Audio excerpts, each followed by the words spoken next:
Ընթերցում ենք Մատթեոսի ավետարանը և կատարում փոքրիկ մեկնաբանություններ։ Գլուխ 4. Դրանից հետո Հիսուս անապատ տարվեց հոգուց, սատանայից փորձվելու։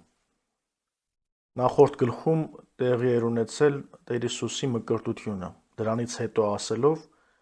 նկատի ունի այդ հանգամանքը։ Մկրտությունից հետո Սուրբ Հոգով Տեր Հիսուս տարվեց անապատ փորձվելու սատանայից։ Սատանա բառը հունարենում դիաբոլոս է, նշանակում է զրպարտիչ, իսկ եբրայերենում ընկալվում է որպես հակառակորդ։ Եվ 40 օր ու 40 գիշեր ծոմ պահեց, ապա քաղց զգաց։ Մովսեսը նույնպես 40 օր ու գիշեր ծոմ պահեց։ Երկրորդ օրենքում խոսվում է դրա մասին։ Եղիան նույնպես 5 տակարանյան կարևոր կերպարներից մեկը երկար ժամանակ ծոմ պահեց։ Այստեղ Տեր Հիսուսի 40-օրյա ծոմապահությունը հավանական է, որ նպատակ ունի նրան մոտեցնել Մովսեսի կերպարին, իբրև նոր օրենսդիր։ Եվ փորձիչը Սատանան մոտենալով նրան ասաց. «Եթե Աստծո որդին ես, ասա, որ այս քարերը հաց լինեն»։ Ոմանք ասում են, որ այս եթեն պետք է հասկանալ ավելի շուտ քանի որ իմաստով։ Ըստ այս մեկնիչների Սատանան գիտեր, թե ով է Հիսուս, և ասում էր, քանի որ Աստծո որդին ես, իզորու ես այս քարերը հացի վերածել։ Մյուս խումբ մեկնիչները կարծում են, որ Սատանան չգիտեր, թե ով է Հիսուս իրականում, և դրա համար էլ հարցնում է, եթե Աստծո որդին ես, այսինքն կասկածանքով է մոտենում և ասում է, որ քարերը հացի վերածես։ Նա պատասխանեց և ասաց. «Գրված է. միայն հացով չի ապրի մարդ,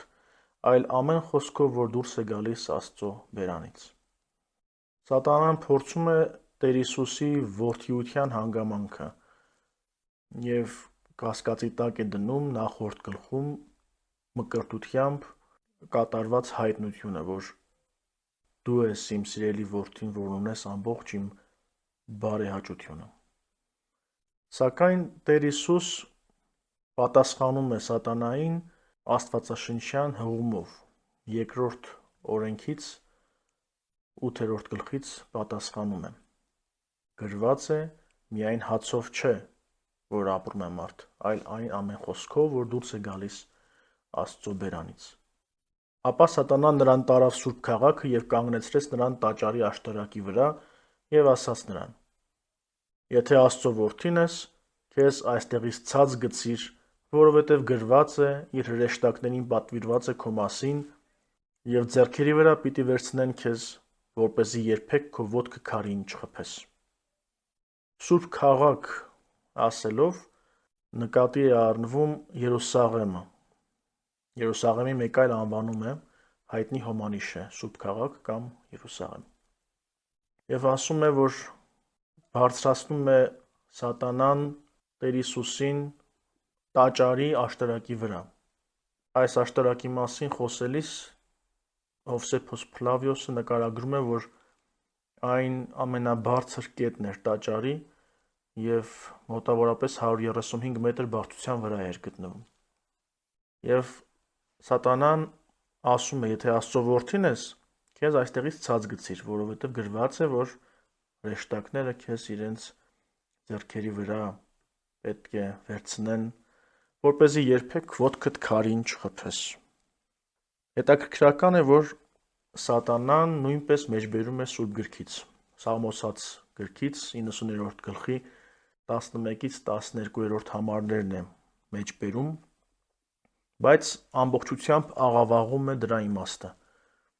Սաղմոսը բացատրում է պահապան հրեշտակների Աստծո կողմից տրված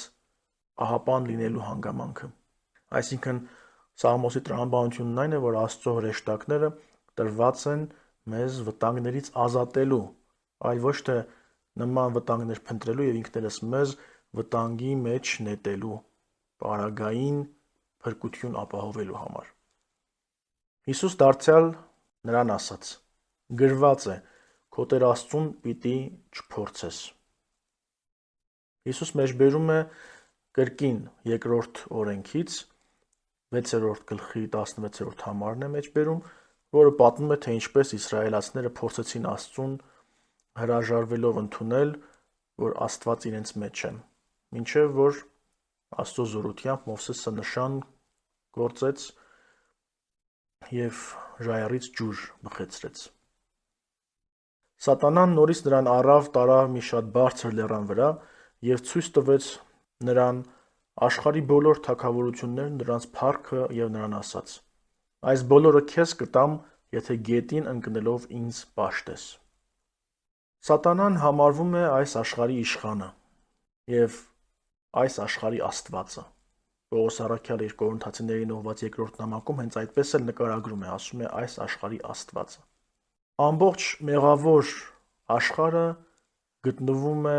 սատանայի իշխանության ներքո։ Սրա մասին 5 կտակարանում ևս հետաքրքիր նրբություններ ենք տեսնում Դանիելի մարգարեության մեջ, որտեղ նկարագրվում է պարսկական թագավորության կառավարումը դիվային ուժերի միջոցով, և այդ դևը կոչվում էր Պարսից թագավորության իշխան։ Այն ժամանակ Հիսուս նրան ասաց. «Ետևս գնա Սատանա, որովհետև գրված է. պիտի երկրպագես քո Տեր Աստծուն և միայն նրան պիտի պաշտես»։ Կրկին Տեր Հիսուս մեջբերում է երկրորդումը նորինած գրքից, որտեղ արգելվում է կռապաշտությունը։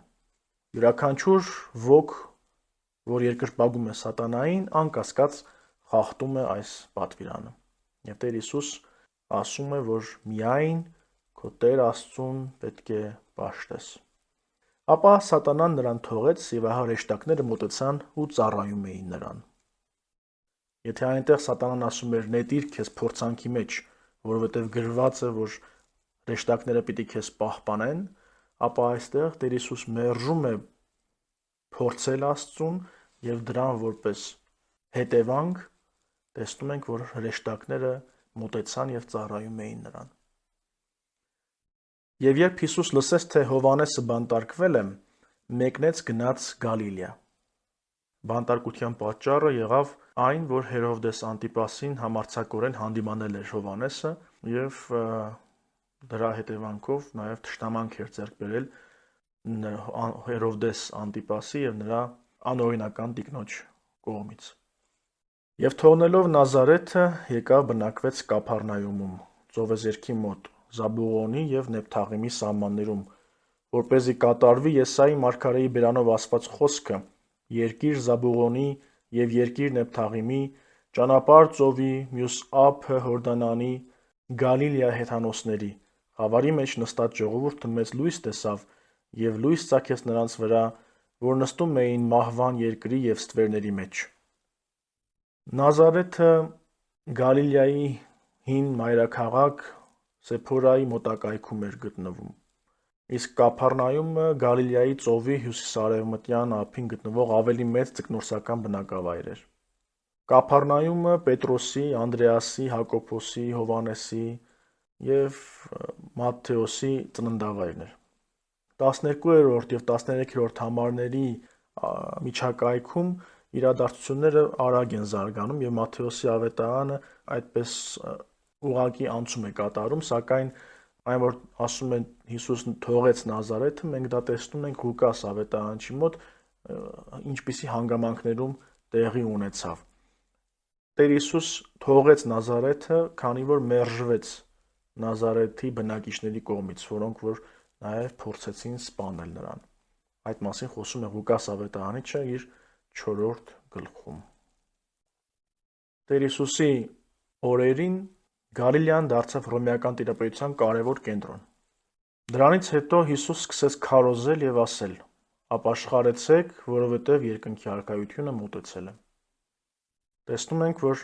Տեր Հիսուսի խոսքերը կարելի է ասել կրկնում են Հովհաննես Մկրտչի քարոզությունը։ Առաջին դարի հրեա ընթերցողների համար այս կոչը հնչում էր որպես անխուսափելի դատաստանի մասին հստակ նախազգուշացում։ Մինչ Հիսուս Գալիլեայի ծովեզերքով քայլում էր, տեսավ երկու եղբայրների՝ Սիմոնին, որ Պետրոս էր կոչվում, և նրա եղբայր Անդրեասին, ծովի մեջ ուռկան էին գցում, քանի որ ձկնորսներ էին։ Հիսուս նախկինում հանդիպել էր եղբայրներին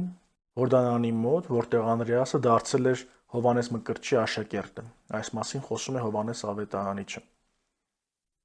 Նախքան Կափառնայում ձկնորսության վերադառնալը նրանք ժամանակավորապես թողել էին Հովհաննես Մկրտչին, ըստ երևույթին Հիսուսին հետևելու համար։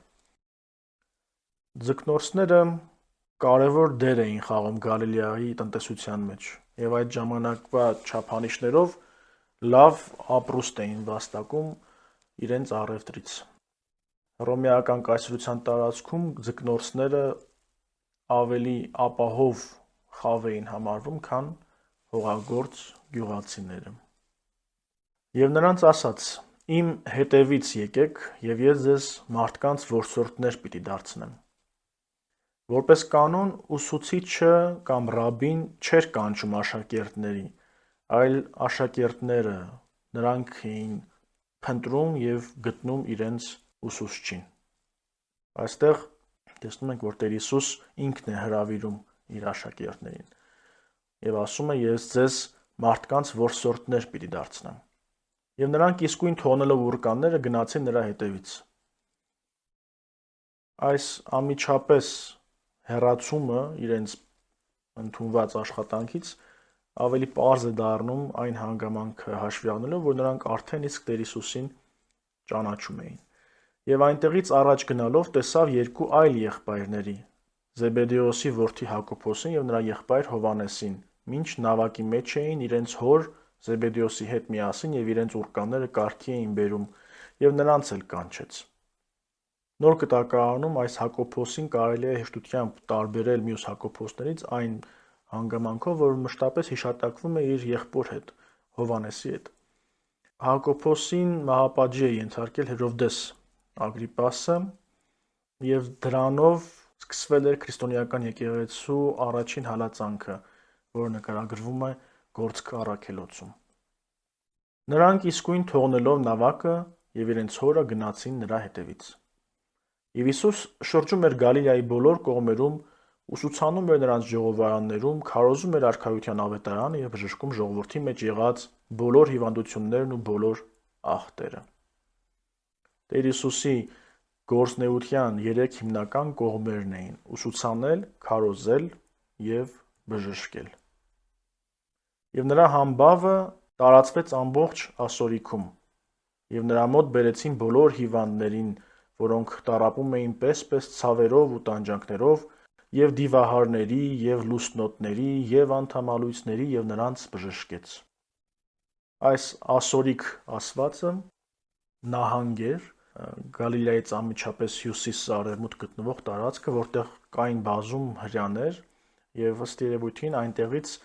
նախ եւ առաջ հենց այս հրեական զանգվածին պետք է հասկանանք, որ գալիս էին Տեր Հիսուսի մոտ։ Եվ Գալիլեայից, Դեկապոլսից, Երուսաղեմից, Հրեաստանից եւ Հորդանանի մյուս կողմից բազում ժողովուրդ նրա հետևից էր գնում եւ բժշկեց նրանց։ Դեկապոլիսը գտնվում էր հարավային Գալիլեայում, Հորդանանից արևմուտք 10 հելլենական քաղաքների կոնֆեդերացիա էր, քաղաքների լիգան այս ստեղծել էր Պոմպեոսը, երբ որ գրավել էր Պաղեստինը։